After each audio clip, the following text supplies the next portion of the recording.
kind of a guy who likes to fight.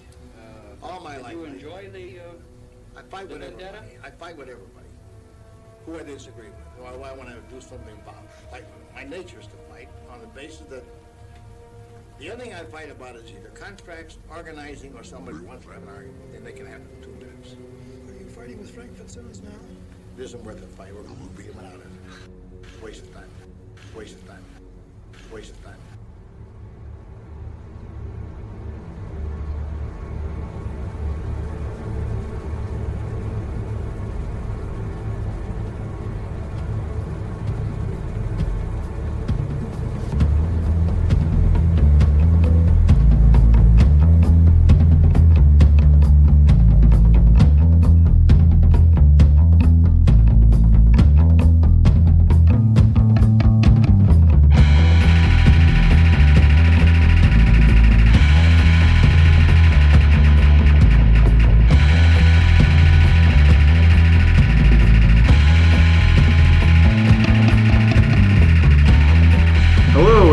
To A People's History of Violence, the podcast where we do deep dives in mysteries, assassinations, affairs, crimes, coups, conspiracies, corrupts, terrors, and trials.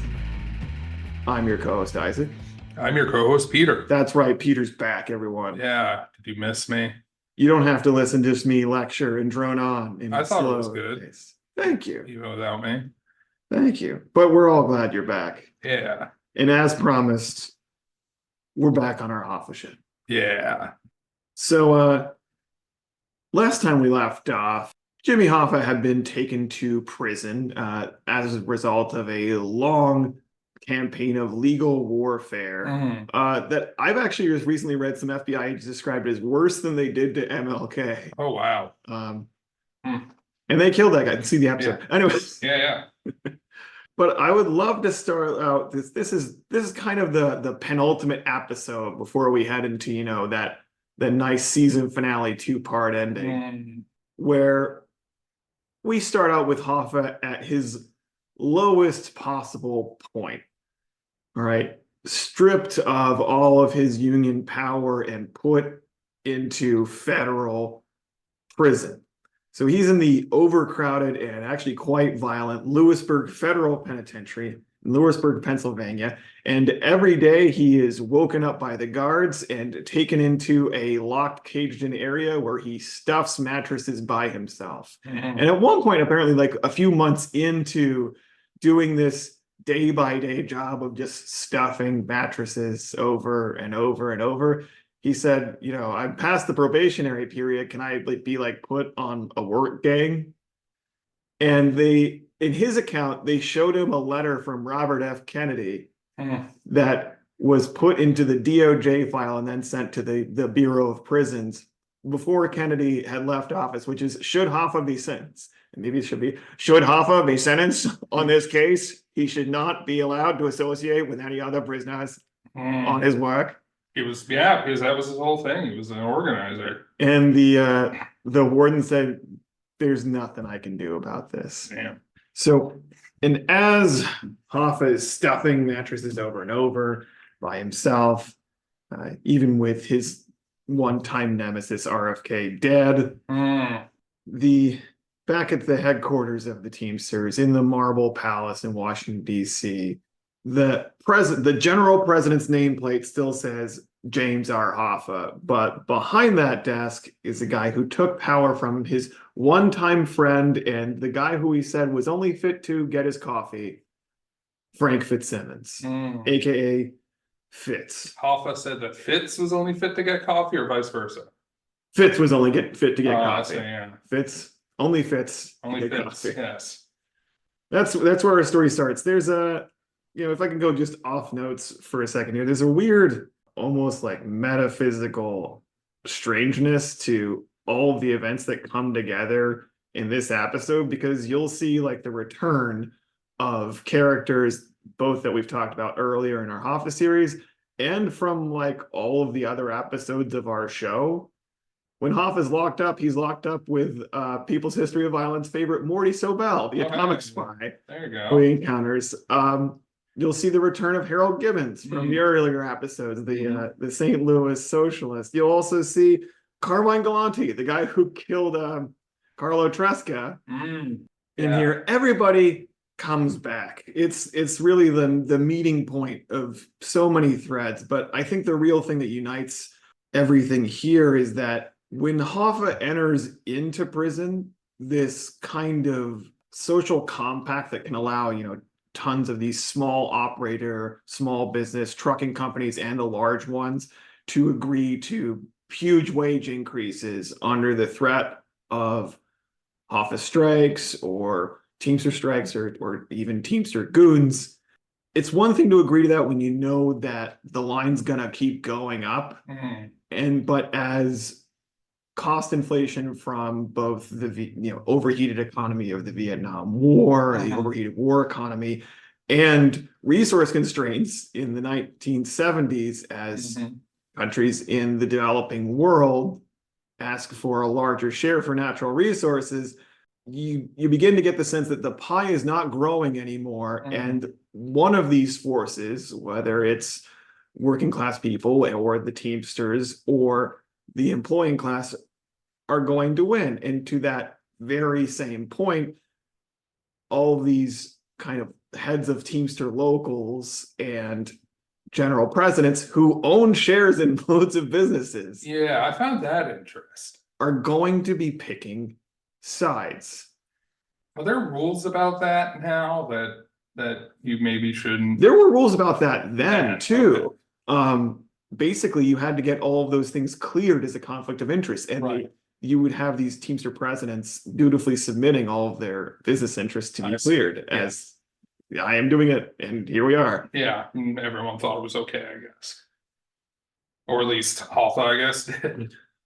Hoffa certainly did. He Yeah, owned he did shares plenty of that. in loads of businesses. That's Yeah. how he built his little war chest in the back. But a lot of them did too. So perhaps we should begin here with, while Hoffa's in prison, what is it like with Frank Fitzsimmons really running the show? Like, who is Fitzsimmons? Really, this kind of grandfatherly looking guy who kind of talks like this and has big horn rimmed glasses.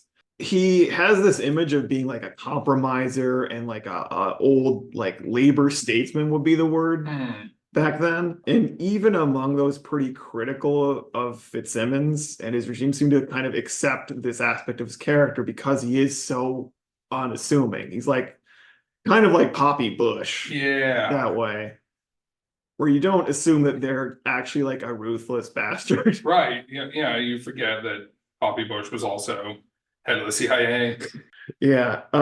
Fitzsimmons was, in fact, as we talked about somewhat last episode, was a corrupt embezzler, an extortionist who didn't like to do dirty work with his own hands, with fist fights or other violence, but he had no problem acting personally on his own to make sure that people were slapped around to keep them in line. Sure. He also loved blaming communists for anything that went wrong at all times. Yeah. Was Farrell Dobbs still around by then? No. Okay. Farrell Dobbs was, ensconced in his apartment building in New York City, printing out copies. No, I knew he wouldn't be in the militant. Teamsters. I was just wondering if he was alive or dead. He was alive and still talking to Hoffa at the time. Oh, okay. Yeah. I think that the key thing to understand about Fitz's reign, though, is his ruthless move to kind of take power, expectation, and responsibility out of his own office to decentralize things and to put that power back into the hands of the corrupt regional leaders who Hoffa himself kind of compromised with, had this kind of concordat with in order to take the general presidency. I think you mean he was encouraging ground up independent spontaneity rather than top down bureaucratic leadership. Yeah, he was an anarcho-syndicalist. Yeah, he was a grassroots man. Guy. Yeah. No. So it's basically Fitzsimmons. Like, the things that explain him most, I think, are Fitzsimmons liked to golf and he loved his dumbass sons. Fitz had world-class fail sons, especially his son Richard Fitzsimmons. Little Dicky, who, as fail sons do in this line of work, keeps getting himself into federal extortion schemes and fraud schemes. Yeah, that's not good. Just that doesn't work out. But unlike Hoffa, and Hoffa made a lot of this as he was campaigning against Fitzsimmons from basically the moment he got out of prison, whereas Hoffa had more or less like a 7-day-a-week schedule, it was like half a day on Sunday to rest. Fitzsimmons mostly was at the La Costa golf course in California, which was constructed with Teamster funds and which kind of served as his like court full of, you know, his flunkies. Full of his flunkies, Teamster leaders, mafiosi, the president. President Richard Nixon. Yeah. And he used that more or less as like his kind of Versailles to the Marble Palace in Washington. Well, at least Versailles was relatively close to Paris, but that's across the country. Now, do we know what his handicap was? So I was listening to a recording of people in kind of memorance of memoriam of this legendary dissident Teamster Pete Camerata, and like several people commented, yeah, Fitz was at the golf course all the time, and I heard he wasn't even good. That's fine. It appears to be the consensus that like Fitzsimmons was actually like not good at golf, but just kind of he's one of those guys that just love getting out there and plotting things. Yeah, I mean, to be fair, I'm not very good at like strategy board games, but I do enjoy playing. So fair play. In other words, he didn't like actually running the union, but he did like being the boss. Being the boss and just getting a lot of money from it. It didn't even have to be a whole lot of money, but just like a lot of money. Yeah, and power. And power. And access to people. It sounds like if he was golfing with Nixon. He loved the adulation that he got from eventually being friends with Nixon. He kept showing off that he had a President Seal golf ball to other Teamster vice presidents who were like, okay. I mean, like talking to a guy who has like 10 bodies, like buried in various parts of like Kansas City or New Jersey. And he's like, I got this golf ball. It has the presidential seal on it. I can't play it. I might lose it in the rough. It's not for playing. It's for keeping and giving to my son. So for the first phase of the Fitzsimmons Imperium, Hoffa actually remained the nominal general president. And Fitzsimmons would send him messages to him in prison with things like, I'm keeping the seat warm for you. And so on from 67 to about 69 when he started to get colder. During this initial stage, Hoffa was trying to control the presidency and its decisions from prison by passing messages off to Fitzsimmons and his other allies and Alan Dorfman, who kind of functioned as the Teamsters like shadow banker. Okay. Dorfman was a Chicago insurance salesman, you might remember from episode 3, who by essentially acting as kind of a gateway to the Chicago mob and placating those locals, he got himself appointed to be a trustee on the Teamsters Central States Pension Fund with control over all those assets, which is how a lot of them got more. Yeah, I remember now, but I figured if I didn't remember, then maybe the listener might not either. That is a safe bet. Sorry, listeners. Except for you smart listeners. Yeah. All of you. The ones who remember anyway. Smart listeners, good memories. Not affected like COVID. So this time, curiously, when Hoffa is still kind of like shadow controlling, like trying to marionette Fitzsimmons, is actually when the Teamsters do a big face turn and have an alliance with the UAW to try to do some progressive things like campaign for like universal and national health insurance. That's from 68 to 69. He also, Fitzsimmons during this time shows up at Martin Luther King Jr.'s funeral and says that he was a great man. As Fitzsimmons takes the reign of power away from Jimmy in jail, this face turn really drops off.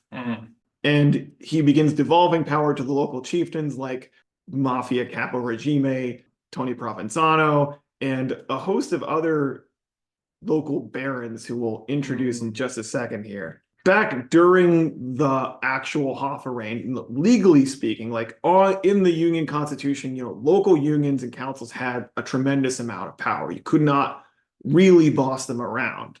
Members, shop stewards, and like the petty officers in the union, however, had a kind of a special weapon, which is they could literally pick up a phone and call Jimmy Hoffa, who would then give the local union or union head or council, or even, the operators, the actual truck company owners and various other company owners, he would just give them like the Johnson treatment. He would just browbeat them over the phone, say he was going to take their funds away. He would send people over until they did what they needed to do. Interesting. So like the way that the rank and file could get justice was by going directly to the boss of the union. It's like, that old story that the, supposedly the Russian peasants believed, oh, the Tsar is good, but his advisors and the nobles and whatnot are bad. But in this case, they get on the phone to the Tsar and have him come. And, that used to be an old story for him, actually, that the Tsar would go amongst his people, or the king or whatever. This happened in other countries too, would go among his people in disguise. And then, he would see what people were doing that was bad. And then he would reveal himself and deal out justice. But I guess in this case, all it took was a phone call. It was also kind of like a frequently in early modern story that you'd have like the strong monarch would be the answer to the overweening power of the local nobility who are always trying to extract money from the peasants. It was very much like that in the Teamsters Union, in a sense, in which Hoffa was relied directly on to mete out justice in these local things. And it also made a difference that all of these local leaders were in some sense afraid of Hoffa. And here's the bizarre thing. Because they knew they could go to Hoffa, these local kind of underlings, the shop stewards, the petty officers, who weren't, head of the council or whatever, they had a lot of power themselves and could feel that. Yeah. The rank and file, in some sense, felt that they had a lot of power by being like extensions of Hoffa. But the weird part is that when Hoffa's gone, that leaves them with just themselves and their own power. Well, we'll see how that works out. It's important to recall here that Fitz, like almost everyone in our cast of characters in this whole drama, is from Local 299 in Detroit. That is his seat, just as it was for Hoffa when he was running the Teamsters. And to shore up his position in this Local 299, and basically to make sure that Hoffa loyalists don't unseat him if and when Hoffa gets out of jail, he appoints our old friend Roland McMaster, the one-eyed 6'6" ogre of a man, as a quote organizer and unelected quote chief officer for Local 299. So even though they have elected officers like the president, treasurer, and so on, McMaster is just kind of like looming over the meetings, Lurch-like, looking at people with his one eye, and seeing if they're being a little bit not agreeable enough to the company, because his business is selling good contracts to the company.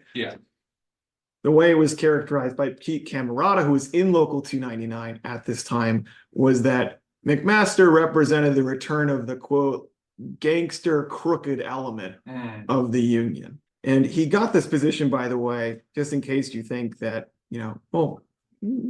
McMaster crooked, Hoffa crooked. He literally got out of prison just right after serving a sentence for extortion at the very moment that he was appointed. And Hoffa questioned how McMaster actually got let out that early and got out of any conditions barring him from union politics, which Hoffa had put onto his sentence, couldn't participate in union politics.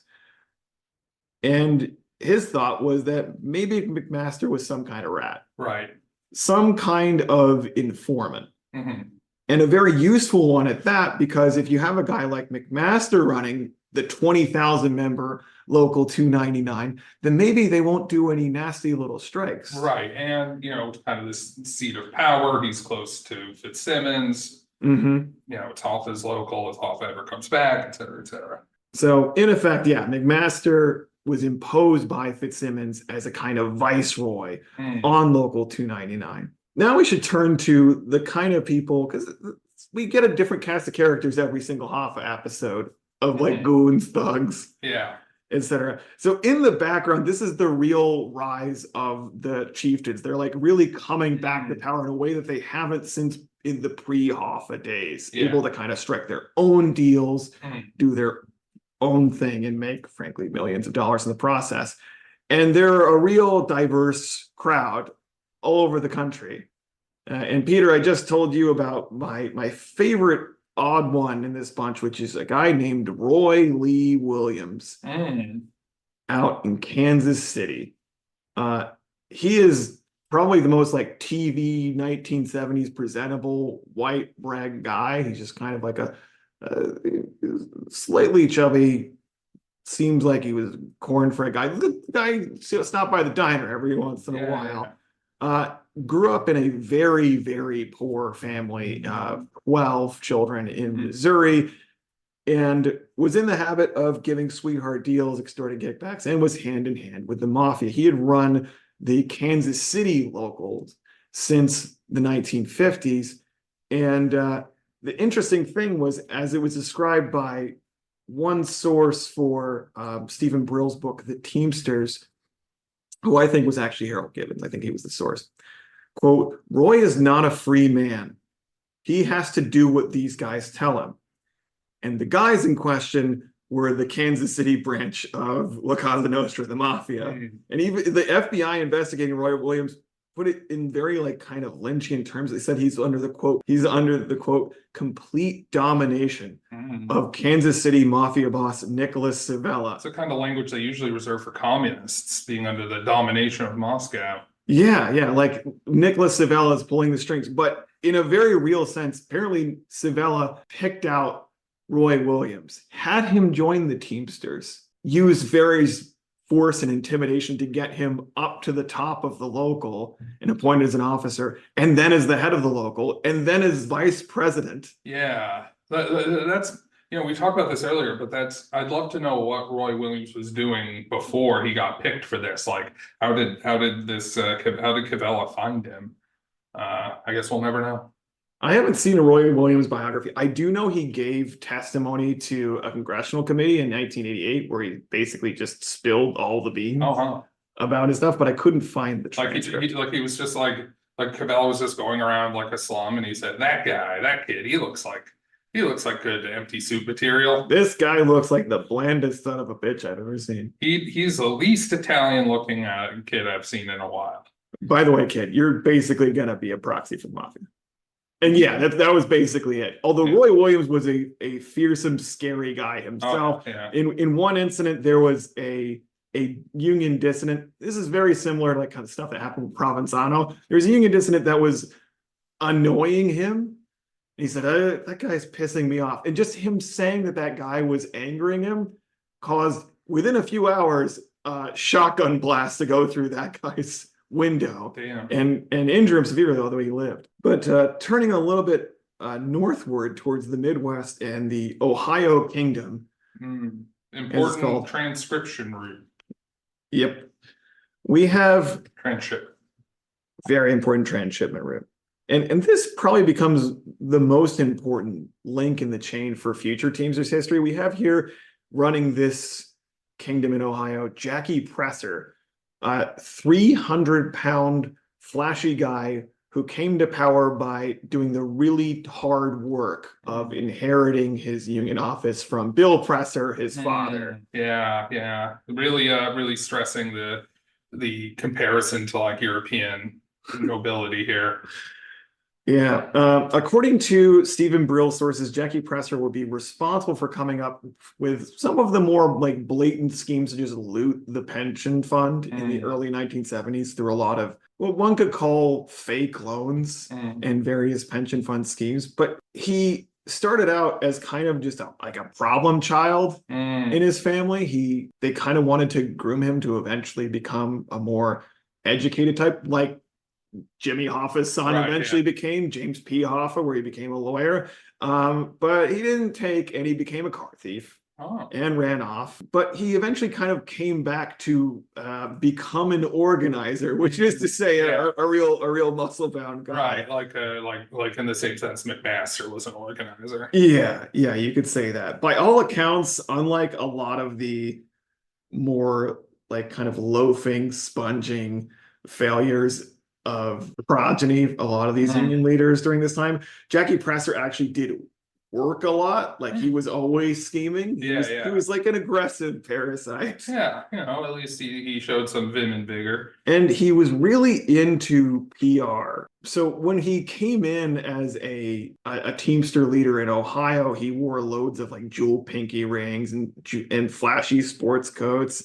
He actually drove pretty hard bargains in his deals. Okay. So his members, like, frankly, had few complaints most of the time about him, but that changed in the 1970s.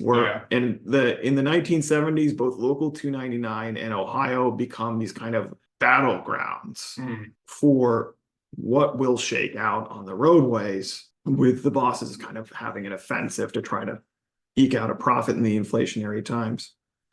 But Jackie Presser also kind of represents like the next stage. He's the new era. He's 20 years younger than everyone. And he invested heavily in PR. He invested heavily in businesses. He was a multimillionaire before he ever became a Teamster vice president. And his father, Bill Presser, felt the need to kind of pass the fiefdom on as he was carried to a Teamsters meeting because he was bleeding out his ass. And I wish I could... like from dysentery, or apparently he had like severe colon cancer, and they at that point in the meetings they're like, Bill, I think you might need to give up your post. And so it was at that point that Bill decided to turn over his post to his ex-car thief son. And he hadn't considered it before that meeting. Like, no, damn, that's some tough beans. Yeah. It's also worth highlighting. This is also pretty good times for Tony Provenzano. You might remember from episode 3. Tony Provenzano's Local 560 is flourishing during this time because it's at this time that under Mafia boss Bill Buffalino, who himself was under Mafia boss Carmine Galante, who definitely killed Carlo Tresca, they were running a scheme which was really just a whole like business empire kind of shadowing the Teamster contract, which was this labor leasing business. And we talked about how basically people who work for Tony Provenzano in Local 560 would identify drivers who had gambling debts or heroin drug debts that they would need to pay off. And so he would offer them the once in a lifetime opportunity to pay off their debt to the mafia by working for companies that he and Bill Buffalino owned. Yeah. And that wages from the company, which would be paid below the union rate. So he's scabbing on his own workers in his own contracts with companies he owns, that would go to pay off their debt, and they would receive no money at all. Honestly, put it on an app, and they would just say, "Oh, it's the latest gig economy app." Yeah, like this is innovation. It's innovation. Literal slavery. Yeah. At this time, it almost goes without saying that federal investigators had open investigations of mafia looting of the Teamsters pension funds while Hoffa's in prison. Right. In Orange County, Los Angeles, Detroit, Atlanta, Chicago, New Jersey, on and on. Were they on to the slavery scheme? They didn't get onto the slavery scheme until Hoffa disappeared. Like until he died. Okay. And then the investigators were like, "Oh, maybe we've been missing some stuff." Yeah. And then at that time they started getting in on the whole slavery scheme going on in New Jersey. There's a whole constitutional amendment about that. Yeah. I remember I took a class with Eric Foner when I was in my first stab at grad school. I would take the train up to Columbia and do a kind of American history overview with the Columbia kids. And he would like to grouse about stuff in an amusing way before class would start. And one day his grouse was about how he was looking for, his daughter was applying to internships, and she was in college or whatever, and he was like, "I thought we passed an amendment about unpaid labor." He's being a 19th century history expert and all. Sorry about the voice. I tried. He doesn't really sound like that, but I tried. I think you made Eric Foner sound like Bernie Sanders. Yeah, I basically I'm doing like my Eric Sanders. Yeah, I'm doing like my old socialist Jewish man voice. You know, I've only got the one. I'm not good at voices. I'm sorry, everybody. But yeah, no, internships bad, slavery worse. Yeah. But similar to everyone. But I think it's worth kind of saying here that it's pretty blatant and obvious that now that Hoffa's in prison, now that the guy who kept pushing for higher wages and causing so much trouble is in prison, that these investigations don't have the elan that they used to. They just keep investigating and not actually doing anything. They don't have all the best wiremen. It's almost like they don't want Fitzsimmons or these other guys to go to prison. So sometimes they don't need that many mattresses stuff. No, they got the one guy to stuff all the mattresses. So sometimes Fitzsimmons would actually personally conclude deals with mafia figures like Lou the Tailor, Rosanova. Not a very intimidating nickname. No, but he was literally concluding these deals on the golf course in sight of FBI informants, and then getting onto a plane with President Nixon himself. Yeah, for a nice little tete-a-tete. Yeah, and it's worth saying at this time that Hoffa, as part of his like personal grudge and non-personal grudge with John Kennedy, did at one time endorse Nixon in the 1960 race, and he always kept what he called like a neutral stance as far as who the Teamsters would endorse. They actually endorsed Hubert Humphrey in '68. And put money into that. But there are sources that say they also secretly gave money to Richard Nixon. But his usual thing was just like, I will endorse them if their labor record's good. Yeah, I could see Nixon as being relatively okay with Hoffa. A, they both hated the Kennedys. B, Hoffa not being part of one of the ethnicities they particularly disliked. C, they're both like just maniacal. Nixon's big advantage was one of Hoffa's big advantages, which is just he was a compulsive worker. Yeah, the 6.5 day work week, that'd be a Nixonian type thing. Yeah, and Nixon always kind of associated himself, and here I'm borrowing from Rick Perlstein's insights, always associated himself with like the grind, right? Whereas the Kennedys and whoever else he didn't like, they were the flashy types. Yeah, so like on even like a personal psychological level, one would think they would be all right, but that was not to be the no, that would not be the case that would not be the case for much longer, because with Hoffa sitting in prison and realizing that he wasn't getting his cases overturned, and federal intervention was not forthcoming from the new president, he began to think that there might be a bit of a conspiracy or agreement between Nixon and his administration and the newly compliant head of the Teamsters, Frank Fitzsimmons. Yeah. This revelation came to Hoffa slowly. He tried to get Fitzsimmons to kind of still enact his will from behind bars. He tried to get Harold Gibbons named as a successor vice president to John English, who had passed away. That was denied in large part because Alan Dorfman, who Hoffa saw as, mobbed up, but as a personal friend and personal associate. After all, he put him on the head of the pension fund practically. Yeah.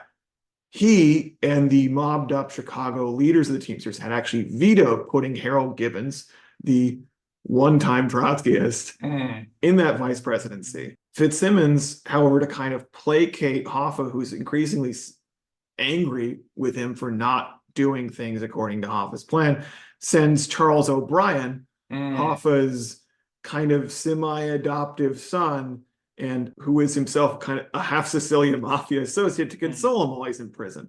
And he's used as a kind of communications conduit. Being like, Jimmy, Fitz is trying, we all love you, you're very special, buttering him up and feigning passing his messages back to the headquarters so that Hoffa can still feel like he's driving the car, when actually he just has, like the Maggie Simpson wheel.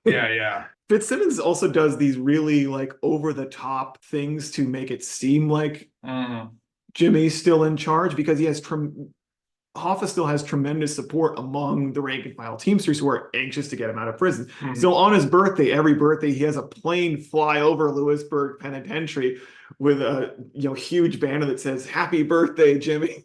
I feel like after the first time, like I'm still in prison. This isn't great. Every birthday. And also, it sounds like the kind of thing that like one mob guy in The Sopranos would do for another. Like when if he was in jail and like the whole point of it would be that, well, okay, this is nice, but I'm still in fucking jail. Yeah, I would think that if you're looking from like you're stuffing one mattress after another and just like looking outside, like I imagine just like a ray of light like coming through the window, and there's through the bars you can see it says "Happy Birthday, Jimmy." It's kind of mocking you. Right.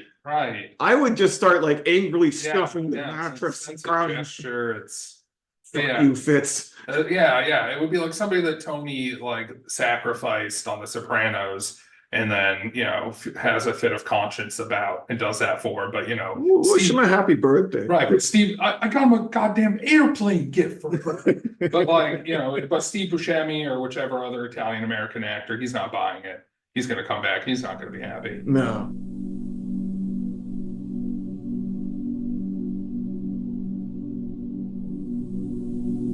He tried to put the kibosh on any demonstrations against unemployment. It won't do George Feeney any good. The rank and file will fight. It's like an army. The tools of fighting the employer is direction from the top people. The actual foot soldiers are no different than they are in a war. They're the workers. And they'll fight. And in return, those top leaders will join the fight or be ousted. Take Italy. In Italy, the Shop Stewards Council is now completely circumvented the elected officers. And the employer now deals with the shop stewards, not with the officers. And they're like token officers. It'll happen here. They will behave themselves.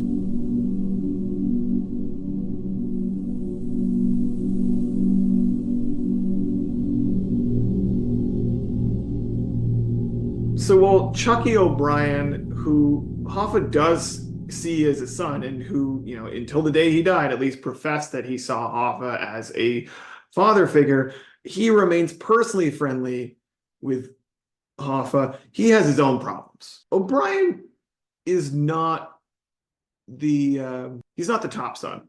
Yeah, he's kind of also a fail son. He's kind of another Richard Fitz. Yeah, these guys kind of, He pisses away a lot of money on gambling. Right. He gets married briefly to a topless dancer in the Bay Area who runs off with more of his money. Sex worker solidarity. All his attempts, from what I read, to kind of make money in the goon squad way on the Teamsters, because officially O'Brien's position is he's a general organizer. He's just another one of those. He's a roving organizer. He tries to kind of make money through extortion schemes of these like small trucking companies and bakeries and stuff, but it's just immediately surveilled and caught. Yeah, you gotta have panache to pull those off. Yeah, and he does not have panache. He also doesn't seem to have the wherewithal to kind of conceal anything he's doing too well. One trucking company tried to pay him off by giving him a car, which he got indicted on. But one thing he was still good at during this time is really sticking to Hoffa's family, and acting as a no questions gopher between Hoffa and Fitzsimmons, and also between the kind of more local established mafiosi, in particular the person he knew as Uncle Tony, basically Uncle Tony #1, Tony Giacalone of Detroit, a mafia connected business owner, and also Tony Provenzano, head of Local 560, which the slaver guy. The slaver guy. Yeah. In fact, when he's visiting Hoffa in Lewisburg prison, he says in an interview, I don't know why people are saying all these bad things about Tony Provenzano. There were many times when I visited Jimmy in prison, and I stayed at the house of Mrs. Provenzano, and she was a great lady. He's a great family man. Oh, yeah. Thanks, Chucky. In addition to, being a Genovese capo regime. As I say but a lot as like a transitional thing. I need to think of another transition thing, like doo-doo-doo. Yeah, that's fun. Fun little ones. As we head into 1970, though, this kind of compromise that Fitzsimmons is making with Richard Nixon, with all of the owners of these trucking companies, all these owners of a lot of the companies that the Teamsters have unionized, it begins to be a kind of untenable bargain to both promise his members that he's going to keep things going like Jimmy, and he's keeping the seat warm, and also placating all these business interests who he feels increasingly closer to. These are the people that he's golfing with. Yeah, he's not golfing with, rank and file truck drivers. Not even close. I was going to somehow make a joke about like a truck driver being like, why do I swing this thing? But I don't know if I can pull it off. By 1970, we're starting to see, with inflation rates, an erosion in profits. The stocks, they aren't going up. The line, it's not going up. You need the line to go. If lines, you need diamond hands, so they need to keep going up. And what do we do when our company starts having problems with its profits? Cut labor costs. We got to cut some labor costs now. So the only way. Where previously all these tiny trucking companies, many of them mafia owned, and the big boy trucking companies were willing to take a hit on the chin from a wage increase, knowing the better business is around the corner. Now the costs are cutting into profits more each year. But this is a people's history of violence, so we should probably talk about what's going on with the rank and file. Yeah, how are they dealing with this situation? And now their czar they cannot reach out to him for justice against the boyars. Yeah, it's interesting because like Hoffa, like as a specter, like Hoffa in prison kind of takes on this like Holy Spirit quality. Yeah, I mean, it might come back at any time. Yeah, then what? He's like the occluded Hoffa, and so he becomes like a rallying point. Yeah, Hoffa the Spectre becomes like a kind of like a rallying point and a cudgel for those who see that the Teamster leadership are screwing them over on contracts. And it's worth saying that wartime inflation isn't just eroding profits. You're not getting like an automatic wage increase at all times, especially if your local is saying, well, the company needs us to hold back right now. So even though the freight agreement says that we're supposed to get a wage increase, we've decided it's better for the business for you to not get a wage increase. That cuts into their wage packet at the end of the day. Right, and the inflation's affecting them as well. Yeah. They're able to take home less. They're having power cuts. They're having utility shutoffs. They're having bills pile up over and over. They're getting enslaved. They're getting, in some cases, literally enslaved by companies owned by the leader. And so while also having, while these members also have real power in the fact that they can't easily be fired in this kind of hot labor market, even while inflation's going on. And this is the point at which I like to introduce a new character here, Pete Camerata. And I especially love Pete Camerata's story because he enters at this exact same point in the story as Hoffa did when we first introduced him. Yeah, he is 40 years later. He is a warehouse worker in Detroit. And joins Local 299. Now he does it, however, in a very different environment. He joins Local 299 as his warehouse worker, working full time while being like a part-time night student at Wayne State University, and getting steeped in all of the like campus radicalism, socialist groups, communist groups, Trotskyist groups, and also Catholic liberation theology. Oh, interesting. He joins a lot of Catholic liberation theology. That was a bigger thing in the U.S. than a lot of people give credit for. Yeah, and Dan Labatz describes meeting him in 75 and saying that he was like, at that point, described himself as a Christian socialist. And at this time in the 70s, he considered himself an absolute dyed-in-the-wool Hoffa man, even with Hoffa in prison. I'd like to read a second, if I could, from Rank and File Rebellion, Dan Labatz's book. According to Camerata, it was a great time to be a Teamster in Detroit. There was a real cockiness on the part of most of the people who were in the union, says Camerata. The guys just had the feeling that you couldn't get fired no matter what you did. They really felt their strength.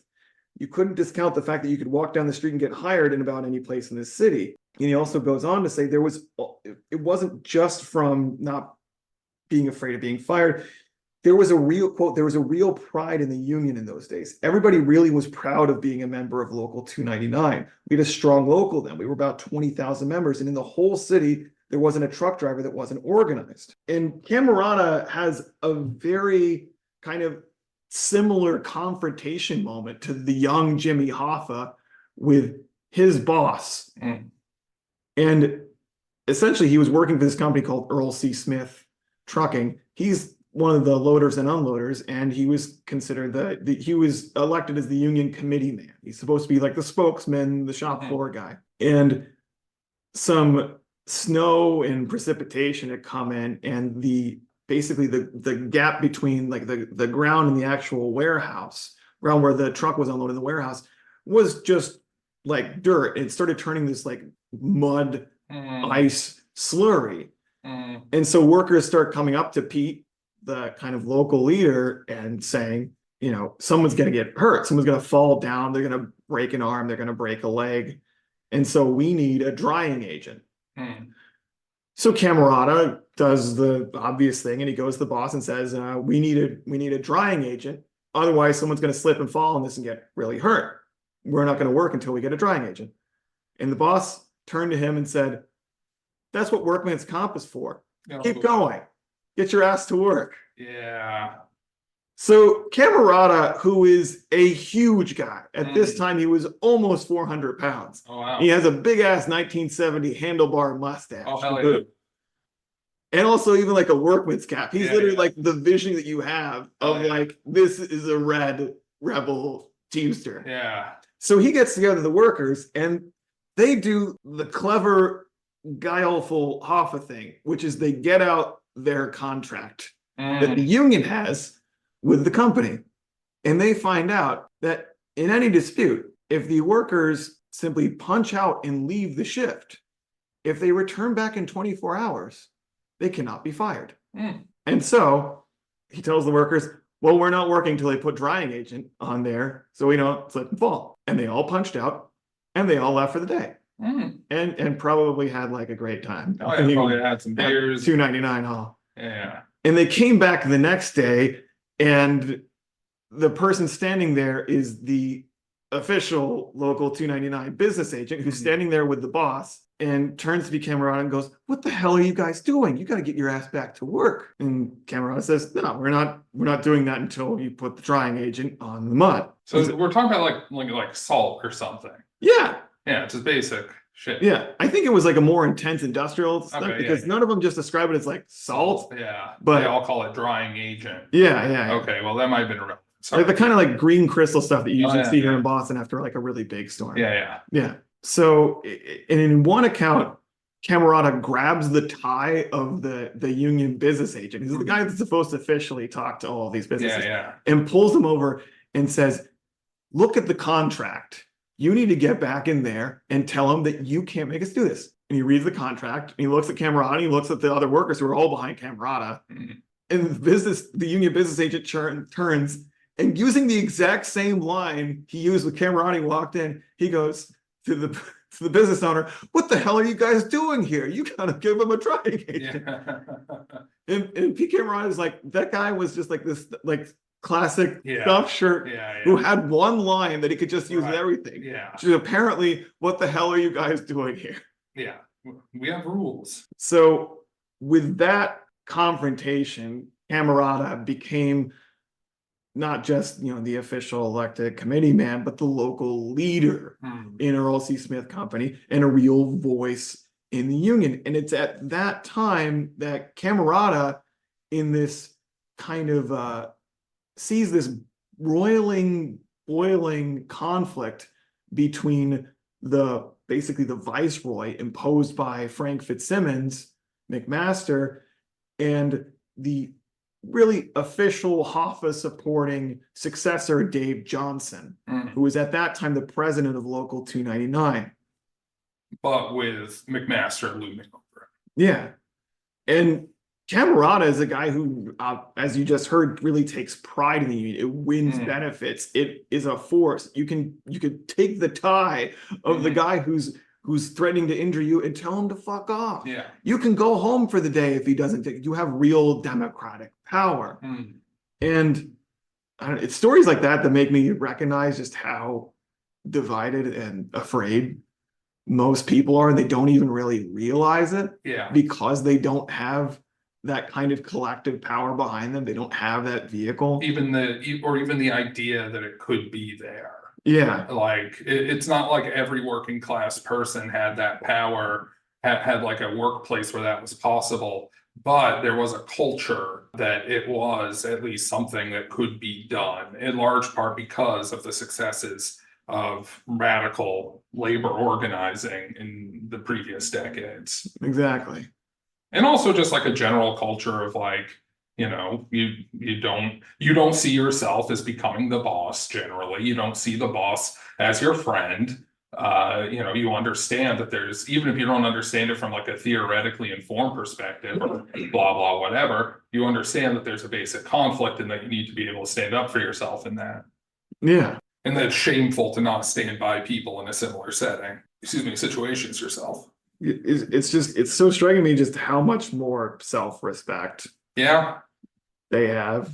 Yeah. Feeling this strong together. So Camerata becomes a shop steward in Local 299. He becomes kind of aligned with this Johnson and Hoffa, occluded Hoffa faction, publicizing campaigns to release Hoffa from prison, campaigning for Hoffa to be released from prison, with the idea being is that as soon as Hoffa is released from prison, Dave Johnson will step aside, basically hand Hoffa the presidency of 299 by popular acclaim, because Hoffa is the guy who delivers the goods.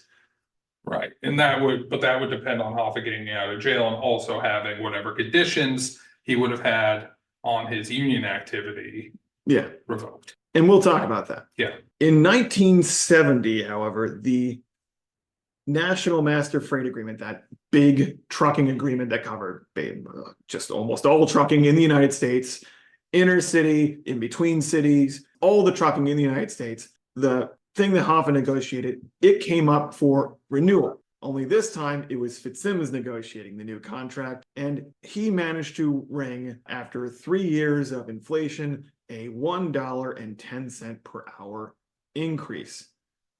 Now, this ended up being a major failure, as Fitzsimmons had gone around the country hoping to promise a $3 per hour increase, which would have been the difference between a continued rise in the living standard of these drivers and some buffer against future inflation and effectively a wage cut. Because that's what most of them were experiencing, especially these smaller firms, was wage cuts disguised as wage increases. Because of inflation. Right. So why then did Fitzsimmons go from negotiating for $3 an hour to $1.10 an hour, considering that he had basically the ability to tie up all national traffic, to basically bring the nation to a stop? Mm-hmm. And this is really where Fitzsimmons' alliance with the Nixon White House shows. So the National Master Freight Agreement, though, it really handed the rank and file of the Teamster Union a weapon. They had been put on the same timetable. Their contracts all expired at the same time in San Francisco, in St. Louis, in Ohio, in Detroit, wherever. It all expired at the same time. So with the expiration of the contract, the default for all these pissed off truckers who have been suffering from like kind of stealth wage cuts for years was, well, no contract, no work. If I'm not under a collective bargaining contract, I'm not working, I'm on strike. And Hoffa himself kind of talked about this weapon, saying it was the intention because the organized membership, in his words, is an army. If the leadership does not fight to defend the members' benefits, the leadership will be put aside. And he described it literally as like a junior officer revolt. Basically, he said, if the leadership doesn't keep winning the benefits, the sergeants and the captains, they'll push them all aside. Right. And that's exactly what happened in 1970 to Fitzsimmons' horror. Yeah. And imprisoned to Hoffa's delight. Yeah. This is one thing that that was neglected in many of the kind of earlier depictions of the history of kind of the 60s and 70s is the amount of labor militancy that went on. I think because it didn't go entirely in the ways that often middle-class writers, people who came from the student movement would have liked. For instance, it was, not great. It was bad. It was wrong how many unions supported the Vietnam War. Yeah. And you did get things like the hard hat the hard hat riots against protesters in New York, though overstated how often or how big those were. Also worth noting that the construction trade unions in New York are among the most conservative and effectively aristocratic unions in the country. Right. But you had a lot of militant labor activity, wildcat strikes, rebellions against crooked leadership and leadership that wasn't actually representing the working class, organization across racial lines, a lot of stuff like that that didn't make it into kind of the standard story of the 60s, in that in the last, couple decades it started to come to light more. So this is definitely a big part of that. Yeah, this is at the very center of that. Now, what set off this kind of national rebellion against the contract that Fitzsimmons had agreed to for a $1.10 wage increase? The reason that truckers didn't simply accept it was the Chicago Council of the Teamsters, which had a few dissents and rebellions within it, especially since it had some of the most crooked leadership in the country. They had a carve out from the original National Master Freight Agreement that's saying that they could bargain separately. In all honesty, probably because their leadership was corrupt and they probably wanted to undersell the National Master Freight Agreement. But this ended up working in the exact opposite direction. In favor of the rebels if they were able to take control of the bargaining process. Exactly. And they managed to get a concession after basically freezing Chicago for a few times for $1.70 an hour, which frankly, it's in 1970s money. This is worth a lot more. Yeah, you gotta think it's back when you get a hamburger for what was it, 50 cents? It was like 50 cents. Yeah, if that. Yeah, that's more than one burger per hour. Yeah. So that was for their 50,000 members. So it was a huge victory, and it was a whole 60 cents per hour above what Fitzsimmons was saying. We have to accept this, everybody. So that set off rebellions by Teamsters in Ohio, in St. Louis, in Los Angeles, and in Oakland. And perhaps most importantly, the Unity Committee of Local 299 led a wildcat strike as well in defiance. And those were the pro-Hoffa province, like Camerata guys.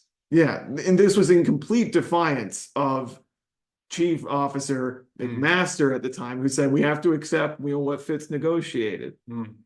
So McMaster, as a good union leader does, when they have a nice agreement, is he sent out his own goons to try to beat down the dissidents and stop their strike, which at that time was led by, I know this is confusing, Andy Provenzino and a guy named Jim Levitt.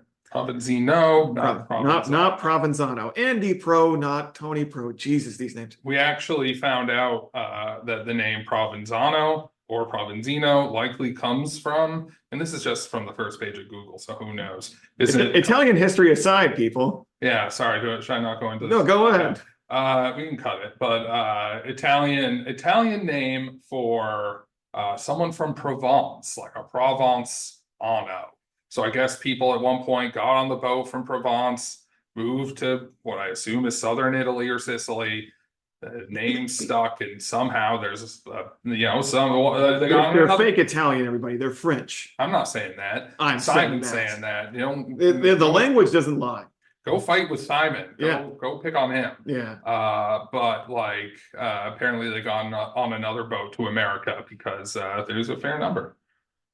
So it's during this 1970 set of wildcat wars that we have some of the most fun fights in this Hoffa series. In Ohio, after getting slammed, on the West Coast, so we're talking in Oakland and Los Angeles, after getting slammed with a bunch of court injunctions that said that they couldn't block these trucking terminals to unload cargo and so on off of boats, the court determined that federal courts determined that the strikes were illegal, and then the most they could do to make sure that people aren't intimidated by the strikers is they could put one picketer per terminal.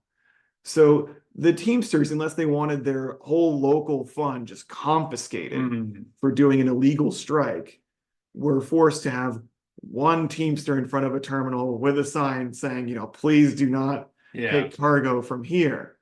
So what they did is they turned to campus radicals. No, you love to see it, folks. You love to see them getting together.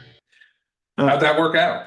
As they said when they were interviewed by the New York Times, and the reporting is really like breathlessly confused at how this is happening. The barriers of mutual suspicion have fallen slowly. After all, said one student, their stickers on their cars say "Free Hoffa," and the stickers on our cars say "Free Bobby Seale," the Black Panther Party leader. So they're like, maybe these guys are on the same groove as us, man. Yeah, man. But they did the thing. They did the thing that they were getting like 50 students, like these campus leftists, to like picket the terminals because they're just guys. Yeah, like, I'm not doing an illegal strike. These crazy long hairs just showed up.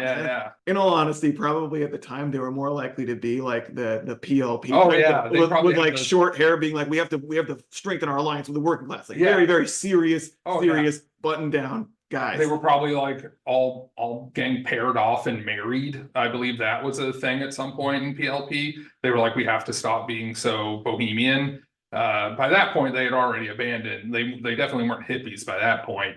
But at one point, they were like, well, in order to fit in better with the working class, we all need to get married. If you're friends with a lady, time to tie the knot. Yeah, I mean, I make fun of his long hairs, but these were usually guys on campuses, some of them Vietnam veterans, who were very serious about having a socialist revolution in the United States. Oh yeah, no question about it. And to them, with these percolating wildcat Teamster strikes, it looked like something was really gonna pop off. Exactly.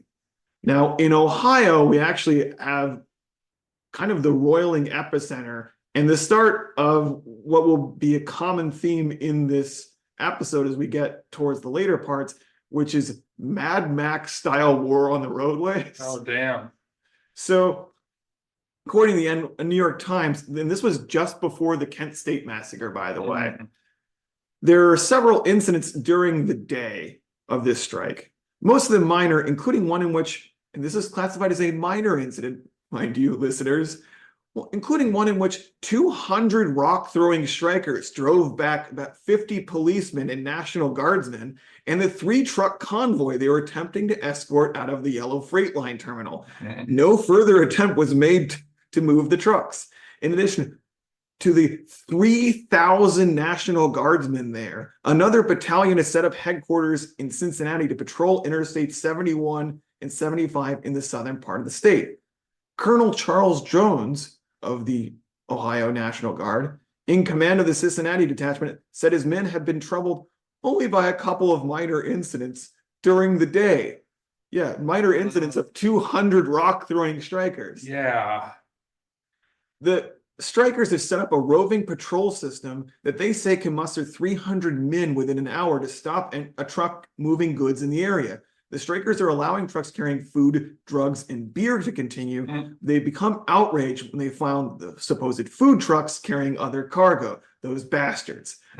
There has been rock throwing, windshields have been smashed, tires slashed, and air hoses cut. The only injuries, however, in this incident came when a non-striking driver, i.e. a scab, fired a rifle through the rear window of his cab, slightly injuring 3 dissidents who were trying to stop them. They were cut by flying glass. And I love how basically it's just like thousands of National Guardsmen are guarding trucks from these losing engagements. Yeah, they're fucking losing. Yeah, I just imagine if like they had like the kind of social media 24-hour news, like the outrage cycle. Imagine if you had like a Tucker Carlson back then. He would have been shitting his pants. He would have been fucking shitting his pants. Like an absolute prolapse. The thing is like, as far as I can tell from trying to read about these wildcat strikes, and a lot of them just didn't really keep records. It's like practically oral history stuff. Oh, yeah. The governor of Ohio said there was warfare on the streets. There were people roving around with rifles and shotguns, which there were. But it seems like their system was basically all of these striking truckers would hang out at a bar. Yeah. And be like, have like CB radios on and like low frequency radios on, with other truckers trying to tell them when and where a scab truck was breaking the strike by hauling goods down the freeway. And when it did, they would pull out rigs, pull out cars, and crowd out that barricade that freeway and throw rocks at it until or shoot until the truck went away.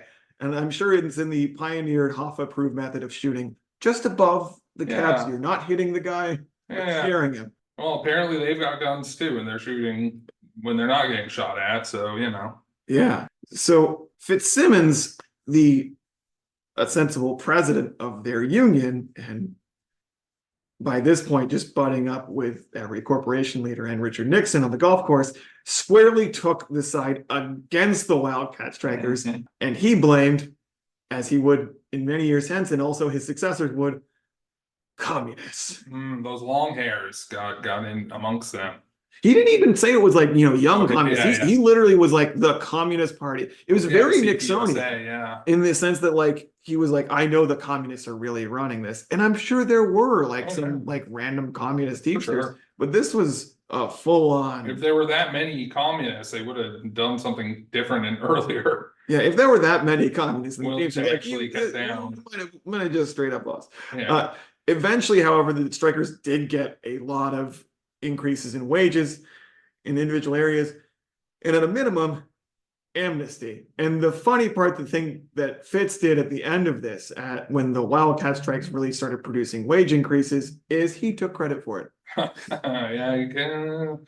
That's a politician for you, folks. So as you can imagine, with the rank and file truckers across the country quite willing to use their rigs, their guns, and their hands to get better wage increases and conditions for themselves, the pressure on Fitzsimmons to do something to free Hoffa, was a demand of all of them, was immense. And Fitzsimmons had a kind of a line, which is, he's like, I'm doing everything I can to free Jimmy. He's a friend of mine. We go all the way back to Detroit 299. But obviously, Fitzsimmons didn't want to just give up the presidency back to Jimmy Hoffa. And also, it's worth noting that he also knew that if he did give the presidency back to Hoffa, that would mean a much more aggressive Teamsters union, and it could mean the pressure of the feds would be bearing back down on them again, just as it did in the 60s, and just as it was doing during the Wildcat strike. Now, as far as these members were concerned, though, Hoffa delivered steady and sometimes huge wage and benefit increases, and Fitz just didn't seem to give a shit. That's what they could see. Now, legal talk for a second. Had Hoffa stayed in prison, under the federal statutes, he would have been eligible for mandatory release in 1975.